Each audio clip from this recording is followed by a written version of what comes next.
हे कुणी काम केलं नाही. अहिल्या देवींची जयंती कुणी साजरी केली नाही, पण अख्ख्या देशात साजरी होते. उत्तर प्रदेश मध्ये साजरी होते, मध्य प्रदेश मध्ये साजरी होते, केरळामध्ये साजरी होते, अरे पश्चिम बंगालात साजरी होते.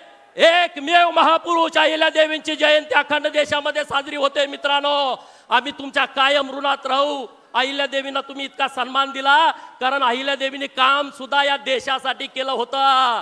कुठल्या जातीसाठी केलं नव्हतं, अखंड हिंदुस्थानासाठी काम केलं होतं, अखंड हिंदुस्थानासाठी. परंतु इतिहासकार जातीवादी निघाले. इतिहासकारांना लिहू वाटलं नाही.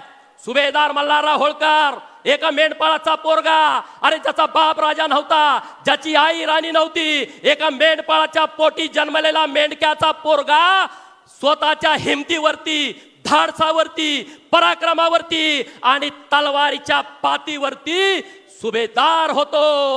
आणि महाराष्ट्र नव्हे, त्यांचं गाव सातारा जिल्ह्यात आहे होळमुरुम, त्यांचं मामाचं गाव आहे नंदुरबार जिल्ह्यामध्ये तळोजाला. पण मध्य भारतामध्ये जाऊन सगळ्यांची दानादान उडवून देतो. थोरले बाजीराव पेशवे यांनी मल्हाररावांना संधी दिली, त्या संधीचं सोनं मल्हाररावांनी केला. छत्रपती शिवाजी महाराजांच्या पश्चात छत्रपती शिवाजी महाराजांचा मृत्यू आहे 1680 चा, धर्मवीर छत्रपती संभाजी महाराजांचा मृत्यू आहे 1689 चा, आणि सुभेदार मल्हारराव होळकरांचा जन्म आहे 1693 चा.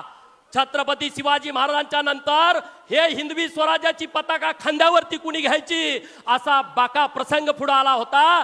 तेव्हा काही सरदार सुभेदार पुढे आले, त्यात सगळ्यात अग्रेसर होते सुभेदार मल्हारराव होळकर.